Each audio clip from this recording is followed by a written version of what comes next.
આવો આવો, જય શ્રી કૃષ્ણ. જય શ્રી કૃષ્ણ. સારું છે ને? અરે બહુ સારું છે. હવે તો તારે વહુ આવી ગઈ છે?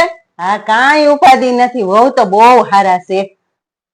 વહુ તો બહુ હારા, કામ જ ના કરવા દે. મમ્મી હું કરી નાખીશ, મમ્મી તમારે હુતું રહેવાનું, બધું કામ હું જ કરી. અટાણ સુધી તમે કર્યું, હવે મારે જ કરવાનું છે. સારું લે. વહુ તો બહુ હારા મળી ગયા છે, કાંઈ ઉપાધિ નથી. સારું. અમારે તો બહુ સતત મોબાઈલ લઈને બેઠી જ હોય. ટાણા ટાક વગરની રસોઈ કરે, કઈ કામમાં કઈ ધ્યાન ના દે. થોડું ઘણું તો મારે કામ કરવું પડે. વાસણે જેવા તેવા કરી મૂકી દે, મોબાઈલ લઈને બેસી જાય સાંજમાં. લે, તમારે બહુ ખાવા છે? હા. અરે ભગવાન, લ્યો તો જય શ્રી કૃષ્ણ.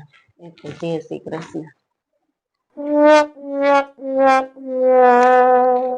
મમ્મી, તમે બાજુવાળાના મોઢે તમારી વહુની શું ખોટી વાતો કરતા હતા? તને કેમ ખબર?